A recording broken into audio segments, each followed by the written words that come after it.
Terima kasih pemirsa dan kembali menyaksikan Kominfo Newsroom. Pemirsa, sebentar lagi umat Kristiani akan merayakan Paskah atau mengenang kebangkitan Yesus Kristus. Paskah dimaknai sebagai kemenangan atas dosa setelah Yesus Kristus mengalahkan maut dan bangkit kembali setelah melalui penderitaan di kayu salib. Pada umumnya masyarakat atau umat Kristiani ini merayakan Paskah dengan sukacita. Namun di tengah kondisi dunia yang sedang tidak baik-baik saja, membuat umat Kristiani harus melewatinya di tengah pergumulan. Lalu bagaimanakah umat Kristiani ini tetap bisa memaknai Paskah walaupun di tengah pergumulan bangsa? Sore hari ini kita akan membahasnya bersama Uskup Agung Jakarta, Kardinal Ignatius Suharyo. Selamat sore Bapak Kardinal, salam sehat, berkah dalam. Selamat sore Mbak, salam sehat untuk semua. Ya Bapak Kardinal, sebelumnya kami ucapkan terima kasih sudah bergabung bersama kami di Kominfo Newsroom dan selamat memasuki Trihari Suci bagi Bapak Kardinal dan seluruh umat Kristiani di seluruh Indonesia. Terima kasih.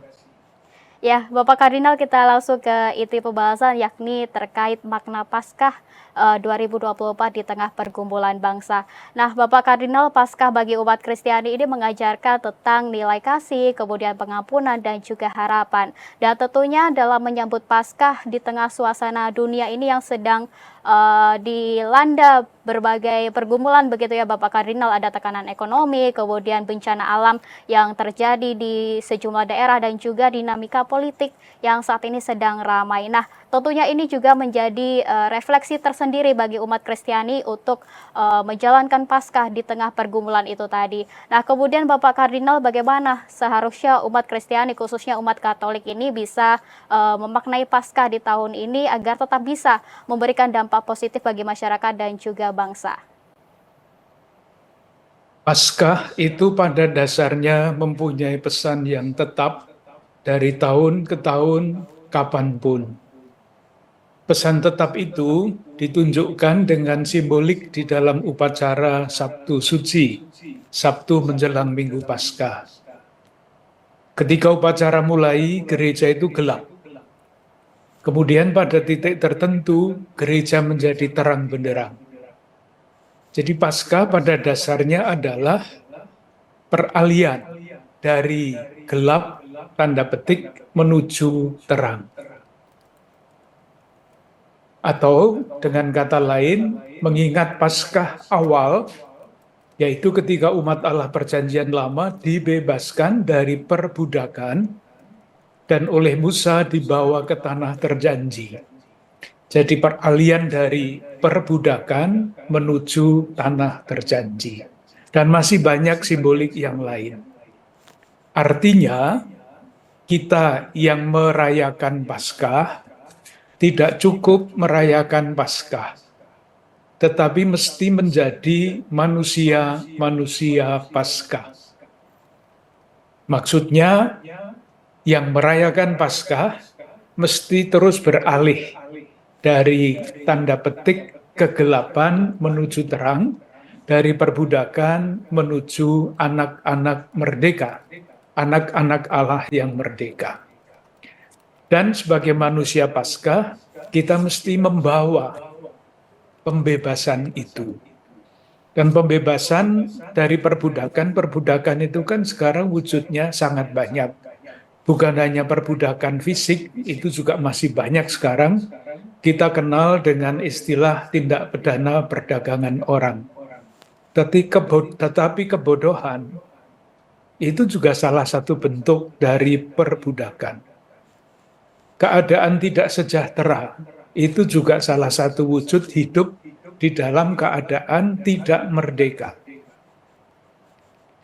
Jadi dengan merayakan Paskah, kita berharap kita dapat menjadi manusia Paskah, melakukan sesuatu apapun yang membuahkan pembebasan itu. Pembebasan dari kebodohan, misalnya lewat lembaga-lembaga pendidikan. Untuk saudari-saudara kita yang tidak mungkin ikut di dalam pendidikan yang formal, karena tidak mempunyai kartu penduduk, atau karena tidak mempunyai kartu keluarga, saudari-saudara kita yang tidak mempunyai kartu keluarga, dan anak-anaknya tidak mempunyai akses kepada pendidikan, kepada kesehatan, misalnya, itu kita bantu agar mereka mempunyai hal-hal syarat-syarat yang dipenuhi sehingga mempunyai akses terhadap pendidikan dan terhadap kesehatan.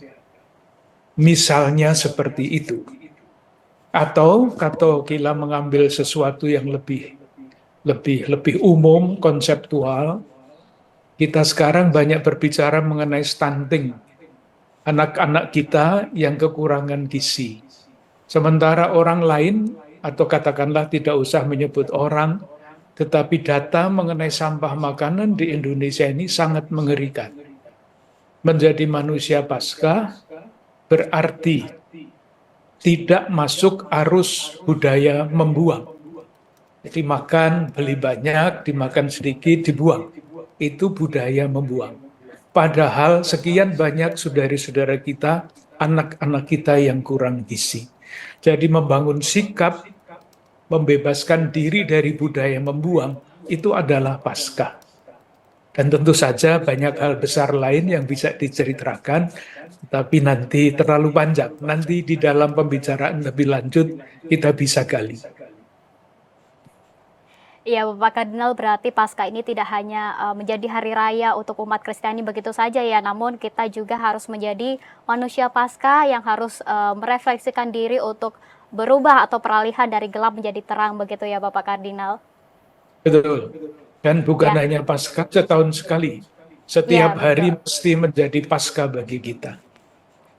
Ya, ya Bapak Kardinal, secara khusus di tahun 2024 ini Keuskupan Agung Jakarta mengusung tema Paskah memperkuat solidaritas dan subsidiaritas untuk mewujudkan kesejahteraan bersama. Nah, mungkin Bapak Kardinal bisa dijelaskan terlebih dahulu makna dari tema Paskah di 2024 ini seperti apa?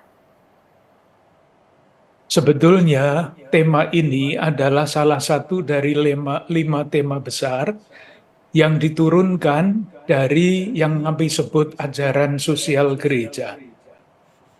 Jadi ajaran sosial gereja itu sudah ditulis sejak tahun 1891, isinya adalah tanggapan terhadap realitas nyata kehidupan manusia. Kalau kita ingat sejarah, saya sebut satu saja ya, ketika industrialisasi mulai, sebelumnya kan pertanian, lalu zaman industrialisasi. Perubahan budaya itu berakibat pada perubahan situasi sosial. Yang dulunya orang tua selalu bersatu dengan keluarga, bapak keluarga, tinggal di daerah pertanian. Ketika industrialisasi mulai, mereka pergi ke tempat-tempat di mana industri itu berkembang. Mereka terpisah dari keluarga, satu. Ketika industrialisasi mulai, cara berpikir belum begitu maju. Apakah industri itu berpikir mengenai pekerja sebagai manusia atau hanya sebagai alat untuk produksi? Macam-macam masalah sosial, masalah kemiskinan, masalah pekerja anak, dan sebagainya. Nah, terhadap realitas seperti itu, Gereja Katolik menulis ajaran sosial gereja. Sampai yang terakhir pada tahun 2021. Panjang. Nah, ajaran sosial gereja itu pokoknya 5, meskipun bukunya sangat tebal. Yang pertama adalah menghormati martabat manusia. Yang kedua adalah berjuang untuk kebaikan bersama. Ketiga, solidaritas dan subsidiaritas. Keempat, memberi perhatian lebih berpihak pada saudari-saudara kita yang kurang beruntung. Dan yang kelima adalah melestarikan alam ciptaan. Jadi kalau tahun ini Keuskupan Agung Jakarta mencoba mengajak seluruh umat Katolik untuk mendalami solidaritas dan subsidiaritas, itu dalam rangkaian 5 topik pokok gereja itu. Cara berpikirnya sederhana. Yang paling mendasar adalah menghargai, menghormati martabat manusia. Kalau kita sungguh menghormati martabat manusia, siapapun dia, konsekuensinya adalah kita berjuang untuk kebaikan bersama. Semua mesti sejahtera. dan itu dirumuskan juga di dalam Pancasila, keadilan sosial bagi seluruh rakyat Indonesia. Nah, ketika kita berjuang untuk membangun, mengembangkan kesejahteraan bersama, jalannya apa?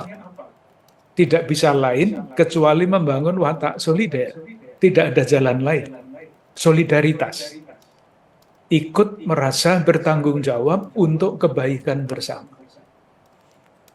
Sesudah solidaritas, nanti kita memberi perhatian, berpihak kepada saudari-saudara kita yang kurang beruntung. Dalam suasana negara manapun, masyarakat manapun, selalu akan ada saudari-saudara kita yang kurang beruntung, yang tertinggal. Itulah yang mesti diberi perhatian. Dan kalau semuanya itu sudah berjalan, ini tidak bisa dipisah-pisahkan, hanya bisa dibeda-bedakan. Akhirnya tanggung jawab yang sangat besar, yang hanya pelan-pelan disadari adalah menjaga supaya alam lestari dan tidak marah kepada kita umat manusia. Kemarahan alam itu sekarang sudah kelihatan dengan macam-macam perubahan iklim dan sebagainya. Jadi, kalau Keuskupan Agung Jakarta tahun 2024 mengambil tema solidaritas dan subsidiaritas, mesti dilihat dari tahun 2022, tahun pertama, tahun kedua, dan sekarang tahun ketiga, umat Keuskupan Agung Jakarta bertumbuh pada tahun ketiga dengan langkah solidaritas dan subsidiaritas itu. Bentuknya macam-macam.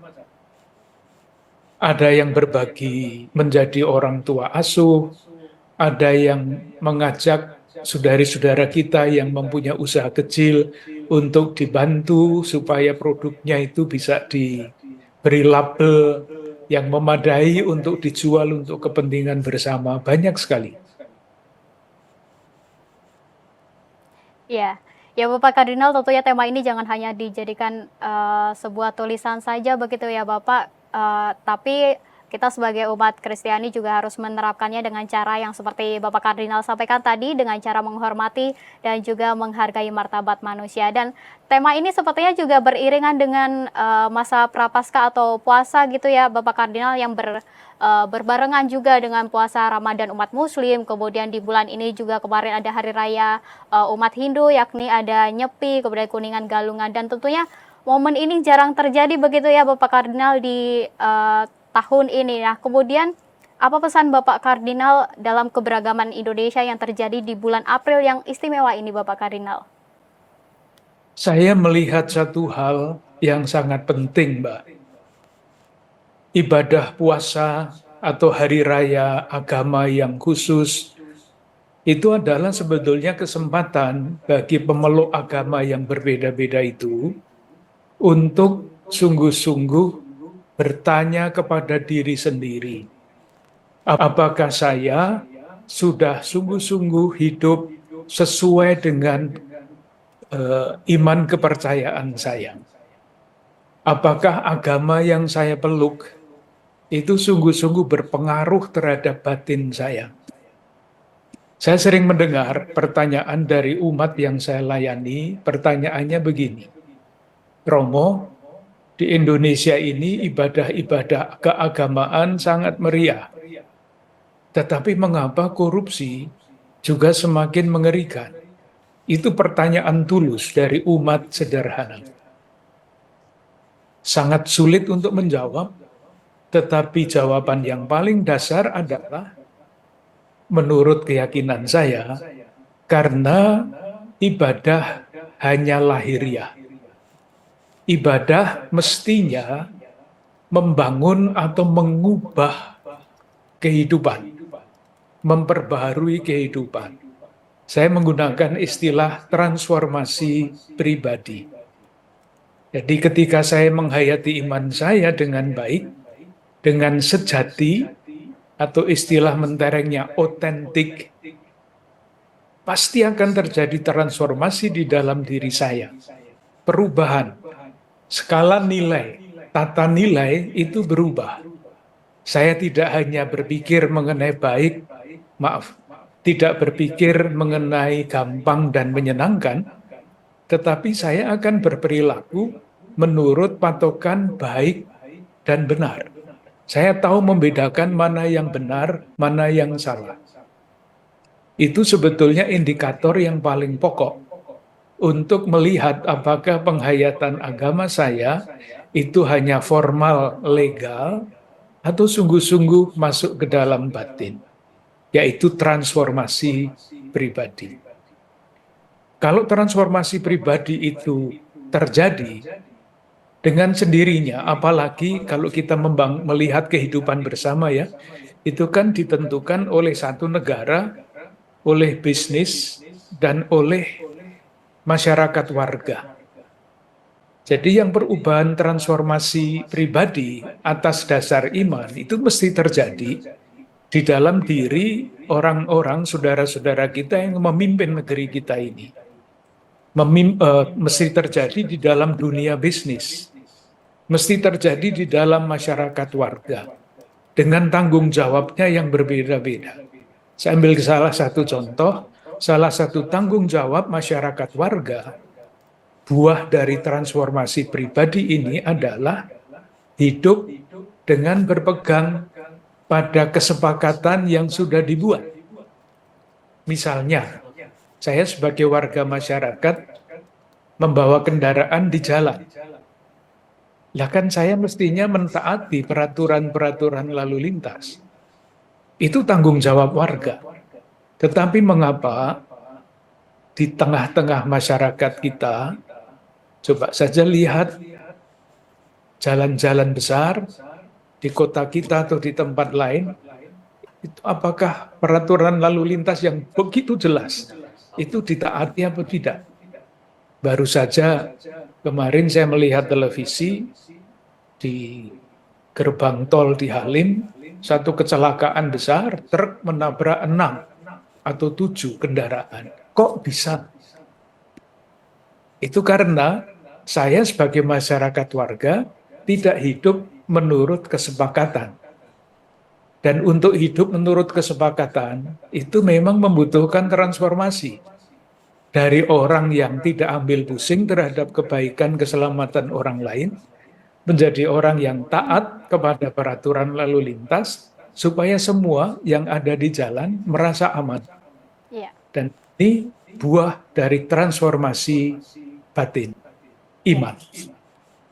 Ya, terakhir Bapak Kardinal, mungkin bisa dijelaskan secara singkat terkait ada kabar kedatangan Paus Fransiskus ke Indonesia September mendatang. Apakah hal itu benar dan kemudian bagaimana gereja bersiap untuk membangun komunikasi lintas agama? Betul Mbak, saya beberapa hari yang lalu melihat nota verbal dari Kedutaan Besar Vatikan yang ditujukan kepada Kementerian Luar Negeri. Dan nota verbal itu dari Kementerian Luar Negeri sudah dibawa ke istana. Dan tanggal 25 Maret yang lalu Bapak Presiden sudah menjawab dengan bentuk surat undangan. Bapak Presiden sebagai kepala negara mengundang Paus Fransiskus untuk datang ke Indonesia pada bulan September. Jadi sampai di situ itu jelas. Nanti pada waktunya Konferensi Wali Gereja Indonesia akan mengumumkan secara resmi, meskipun masih banyak hal yang harus dipikirkan. Kan pengumuman resmi undangan Bapak Presiden baru 3 hari yang lalu. Pasti belum bisa ditangkap atau ditanggapi dengan macam-macam hal teknis. Tentu umat Katolik bersyukur karena Kepala Negara Bapak Presiden mengundang Paus Fransiskus. Dan ini bisa kita jadikan sesuatu yang sangat historis. Karena Vatikan itu meskipun negara yang sangat kecil, tetapi termasuk salah satu dari antara negara-negara yang pertama-tama mengakui kemerdekaan Indonesia. Yang kedua, Paus selalu mencari kesempatan untuk bertemu dengan tokoh-tokoh lintas agama. Jadi nanti sependek apapun kunjungan Paus ke Indonesia, pasti akan ada acara perjumpaan dengan tokoh-tokoh lintas agama. Itu pasti. Ya. Yang lain-lain kita belum tahu. Baik, ya baik. Terima kasih Bapak Kardinal Ignatius Suharyo selaku Uskup Agung Jakarta telah berbagi informasi bersama kami di Kominfo Newsroom. Terima kasih Bapak Kardinal dan semoga Paskah di tahun ini bisa membawa berkah dan kebaikan bagi seluruh umat Kristiani di seluruh Indonesia. Terima kasih Bapak Kardinal, salam sehat, berkah dalam. Selamat sore. Dan pemirsa, itulah ragam informasi yang kami kemas untuk Anda, dan dapatkan informasi lainnya di kanal Kominfo Newsroom atau melalui sosial media GPR TV. Saya Anggria Ratri, selamat sore dan sampai jumpa.